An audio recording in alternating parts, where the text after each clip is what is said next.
Vijay sir கல்யாண மண்டபத்துக்கு ஒட்டி அங்க பூரா பாத்தீங்கன்னா சமையல் முத கொண்டு எல்லாமே லேடிஸ் தான். இல்ல பெண்கள் கைப்பக்கம். ஸோ கைஸ், இன்னைக்கு நம்மளோட ஸ்டுடியோக்கு வந்து முனிஷ்காந்த் ப்ரோ வந்திருக்காங்க. I'm very happy. Welcome bro. நல்லா இருக்கீங்களா? நல்லா இருக்கேன். சூப்பர். என்னோட one of my favourite actor in Tamil. நான் வந்து இவரோட காமெடிஸ் அண்ட் இவரோட ஆக்டிங் எல்லாமே ரொம்ப வந்து ரசிச்சு பார்ப்பேன். இன்னைக்கு நான் வந்து உங்ககிட்ட சில கொஸ்டின்ஸ், சரிங்களா? ஃபர்ஸ்ட் நான் வந்து ஃபுட் வீடியோஸ் பண்றேன், அதனால வந்து சாப்பாடை பத்தி கொஸ்டின் கேட்கறேன். உங்களோட பிடிச்ச சாப்பாடு என்ன உங்களுக்கு? எனக்கு பிடிச்ச சாப்பாடுனா தலைக்கறி நல்லா சாப்பிடுவேன். மட்டன்ல இது ஐர மீன் குழம்பு ரொம்ப பிடிக்கும். நாட்டுக்கோழி நான்வெஜ்ஜில். வெஜ்ஜில் பார்த்தீங்கன்னா புளிக்குழம்பு எனக்கு ரொம்ப பிடிக்கும். வெங்காயம் வீட்டில் வைப்பாங்க, அந்த மதுரை சைடில் ஒன்று வைப்பாங்க எங்கள் அம்மா, அது ரொம்ப எனக்கு ரொம்ப பிடிக்கும். இது பூண்டு குழம்பு. ஆமாம், சாம்பார்னா தான் கொஞ்சம் அலர்ஜியா இருக்கு எனக்கு. பருப்பு பிடிக்காது. பருப்பு பிடிக்காதுன்னா ரொம்ப அறவே பிடிக்காதுன்னா பிடிக்கும். ஆனா அதுக்கு இது வச்சீங்கன்னா இதுதான் நான் புளிக்குழம்பு தான் விரும்புவீங்க நீங்க. ரொம்ப சூப்பர். எனக்கும் நீங்க சொன்ன ஃபுட் எல்லாமே ரொம்ப பிடிக்கும். ஆனா மெயினா வந்து ஃபேவரட் ஃபுட்னு எடுத்தோன்னு தலைக்கறின்னு சொல்றது வந்து இதான் ஃபர்ஸ்ட் டைம் நான் கேட்கறேன். இது சூப்பரா இருக்கா? நீங்க பாத்தீங்கன்னா அந்த காதெல்லாம் வந்து செப்பரேட்டாவே சாப்பிடலாம். வாட்டி எடுத்துட்டாங்கன்னா அதை மிக்ஸி சாப்பிடலாம். அது வேக்காடு வைக்கிறதா ரொம்ப கஷ்டமா இருக்கும். அது வேக வச்சிட்டீங்கன்னா அது அப்படியே துண்டு மாதிரி வரும். அந்த எலும்பு தனியா எதுவும் தனியா வரும். மட்டன்ல சாப்பிட்டீங்கன்னா கறி ஒட்டும், ஒட்டாம எடுத்து சாப்பிட்ற அளவு இருக்கு. இந்த நாக்கு நல்லா இருக்கும். ஆமாமா, எனக்கு பிடிக்கும். நல்லா கடிச்சு சாப்பிடுவேன். நாக்கு நெருக்குன்னு இருக்கும். ஈவன் காது கூட முறுக்குன்னு இருக்குமா? பச்சையாவே நீங்க சாப்பிடலாம். வாட்டி எடுத்து அதை இது பண்றாங்க, வாட்டி சாப்பிடலாம். குழம்புல போடாம அப்படி சாப்பிடலாம். அப்படி சாப்பிடுவேன். ஆமா, அது நல்லா இருக்கும். ஆமா, சௌரட்டி இது ஆட்டுற மாதிரி அதே மாதிரி வாட்டி. நைஸ். உங்களுக்கு இங்க சென்னையில வந்து ஏதாவது பிடிச்ச ஹோட்டல், ரெஸ்டாரண்ட் இந்த மாதிரி ஏதாவது இருக்கா? இங்கே தான் போய் நான் வழக்கமாக சாப்பிடுவேன் அந்த மாதிரி ஏதாவது இருக்கா சார்? குறிப்பிட்டுன்னு சொல்ல முடியாது சார். இப்போ சாலிகிராமத்தில் 2-3 கடை இருக்கு. காப்பர் கிச்சன் ஒன்று இருக்கு. ஆமாம்மா. அப்புறம் போஜனம்னு இன்னொரு இடம் இருக்கு. அது சூப்பரா இருக்கும். அது வெஜ்ஜு. அது சாலிகிராமத்திலே அந்த விஜய் சார் கல்யாண மண்டபத்துக்கு ஒட்டி இருக்கும். Okay okay. அங்க பூரா பாத்தீங்கன்னா சமையல் முத கொண்டு எல்லாமே லேடிஸ் தான். அது ரொம்ப நல்லா இருக்கும். இல்ல பெண்கள் கைப்பக்கம். பின்னாடி இருந்து சிரிச்சுக்கிட்டு இருக்கான். அந்த பெண்கள் கைப்பக்கம் வீட்டு சாப்பாடு மாதிரி இருக்கும். அந்த இது இருக்கும். அப்புறம் முனியாண்டி விலாஸ்ன்னு அங்கேயும் நல்லா இருக்கும். Okay okay. இப்போ நம்ம தமிழ் சினிமாலையோ இல்லை சினிமாவில் வந்து யாரையாவது பார்த்து நீங்கள் ரொம்ப இன்ஸ்பயர் இருக்கீங்களா சார்? இவங்களை பார்த்து நான் வந்து இது மாதிரி நான் பண்ணணும், இந்த மாதிரி நல்லா பண்ணுறாங்க. ஒரு ரசிகராக இப்போ மேக்சிமம் இந்த எங்கள் ஊர் சைட்லாம் ரஜினி சார், அடுத்து விஜயகாந்த் சார் தான் பெரிய ஃபேனாக இருக்கும். ரஜினி சார் அடுத்து விஜயகாந்த் சார் அந்த மாதிரி இருக்கும். அந்த மாதிரி நான் பெரிய ஃபேன்ஸ் அவங்க 2 பேருக்கும். இப்போ நான் சினிமாவாக உள்ளே வரும்போது கமல் சாருக்கு மேலே அவ்வளோ மரியாதை எனக்கு வந்துச்சு. ஓ, இது வந்து சாதாரண வேலை இல்லை, இது அவ்வளோ மெனக்கடணும், அது ஒரு இது அவ்வளோ தூரம் அர்ப்பணிக்கணும் நம்ம அப்படின்றது கமல் சாருக்கு வந்தது. நான் உள்ளே வந்தோடனே நான் தேர்ந்தெடுத்தது, நாம் ஒரு ஆக்டராக நான் வில்லனாக நடிக்க ஆசைப்பட்டு வந்தேன் சார். வந்த உடனே உள்ளே இருக்க சூழ்நிலையை பார்த்துட்டு ஒன்று முடிவுட்டேன். கேரக்டர் ஆர்டிஸ்டாக பண்ணால் லாங் லைஃப் போகலாம், சினிமா ஷோ சாப்பிட்லாம் அப்படின்னு முடிவு பண்ணிட்டு நாசர் சார் நான் எடுத்துக்கிட்டேன். ஏன்னா நான் அவர் எல்லாத்துலேயுமே அடாப்ட் ஆவார். ஒரு ஹீரோவாக அடாப்ட் ஆவார், வில்லன் அடாப்ட் ஆவார், காமெடி அடாப்ட் பண்ணுவார். அது அவர் மாதிரி நடிக்கிறோமோ இல்லையோ அந்த இதை எடுத்துக்கிட்டேன் நான். நம்ம எதுக்குள்ளேனாலும் போய் பொருந்திடணும் அப்படின்றது அவர் தான் சார் என்னது. சூப்பர் சூப்பர், பயங்கரமான ஆன்சர். நீங்கள் வந்து வரும்போது வில்லனா வரணும்னு நீங்கள் ஆசைப்பட்டேன்னு சொன்னீங்க. பட் இப்போ ஒரு நாள் நீங்கள் வந்து அந்த காமெடி, அந்த கேரக்டர் ஆர்டிஸ்ட் எப்படி பண்ணிட்டு இன்னைக்கு இப்போ வந்து ஒரு லீடு பண்ணியிருக்கீங்க.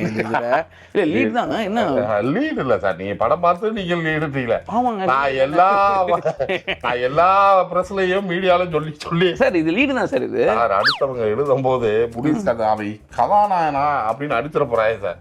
நீங்க பாத்தீங்கன்னா ஆமா சார், இது அன்புராணி கேரக்டர் எப்படி இருந்துச்சு, அதை லீடு சொல்ல முடியும். அதே லீடு சொல்ல, ரெண்டுமே லீடு தான். ராதாரவி சார் இது எங்களை அடிக்கடி காப்பாத்துறது. அவர் லைட்டா தான் சார் வருவாரு. நீங்க தான் சார் வந்து கடையவே சார், கதையை நீங்க தானே சார், நீங்க எடுக்கிற முடிவுகள் தானே அங்க வந்து கதையா ஆகுது. நீங்க மிஸ் பண்ற ஒரு விஷயம் வச்சிருக்கேன். எழுதுறவட எழுத விடாம பண்ண போறீங்க. இது ஒரு முக்கியமான கதாபாத்திரம் தான் சார். ஏன்னா இந்த ஸ்டோரியே நீங்க பாத்தீங்கன்னா கிட்டத்தட்ட ஒரு சம்சாரம், ஆனால் களம் வேறையா இருக்கும். அந்த மாதிரி தான் நீங்கள் பார்க்கும்போது எல்லாம் அவங்க இப்போ குரேஷி ஒரு இடத்துல ஹெல்ப் பண்ணுவார், அவங்க இடத்துல அவங்க இருப்பாங்க. அன்புராணி ஒரு இடத்துல வந்து என் ஒய்ஃபாக அது பண்ணுவாங்க. இவன் கார்ல் மார்க்ஸ் ஒரு பக்கம், அவங்க ராதாரவி சார், வேளாராமமூர்த்தி சார், அவர் 2 சீன் வந்தாலும் நறுசீனா இருக்கான். அது ஒரு ஹீரோ சமானம்.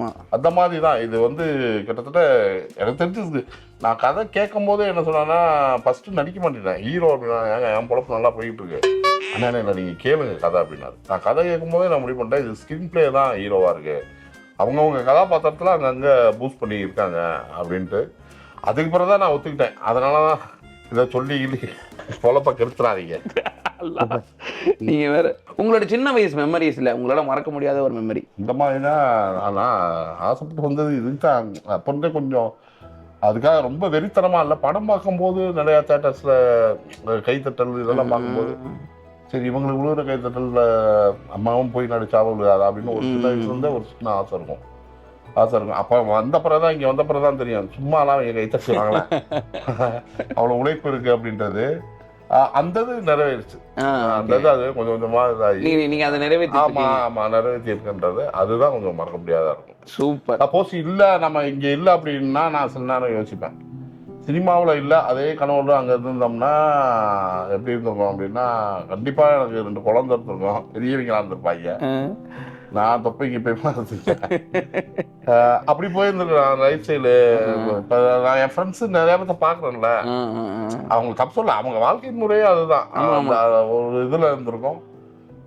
இது வந்ததுனால இப்போ நம்ம தொப்பை இருக்கு, ஓரளவு உடம்பு பார்த்துக்கணுன்ற ஒரு கெயின் இருக்கலாம். கண்டிப்பா கண்டிப்பா கண்டிப்பா. ஸோ இப்போ நீங்க ஒன்று சொன்னீங்க, நான் வந்து சினிமாவில் வரலன்னா நான் அங்கே வந்து இருந்திருப்பேன்.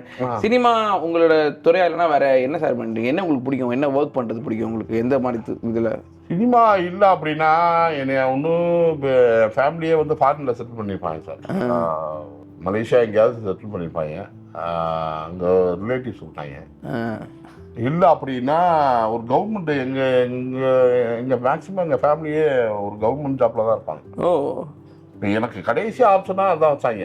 என்ன அப்படின்னா ஒரு கிட்டத்தட்ட ஒரு 6 வருஷம் ஓடிடுச்சு. ஓடினோடனே நான் எங்கள் அம்மாட்ட போய், இல்லைம்மா வயசு போயிட்டுருக்கு, எனக்கு ஒரு கல்யாணம் பண்ணி வைங்க, நான் ஒரு 500 படம் வாங்கி கொடுக்க முடியாது, ஒரு 200 வாங்கி கொடுக்க முடியும், ரேஷன் அரிசியாக போட்டு காப்பாற்றிடுவாங்க. ஏன்டா சினிமாவில் இருந்து அதே டேலாக பேசுறியா, ஒன்னே நீயே காப்பாற்றிக்க முடியலை, நீ எப்பறம் அந்த பிள்ளைய அப்படின்ட்டு அவங்க பக்கம் கொஞ்சம் ஸ்ட்ராங்காக இருந்தாங்க.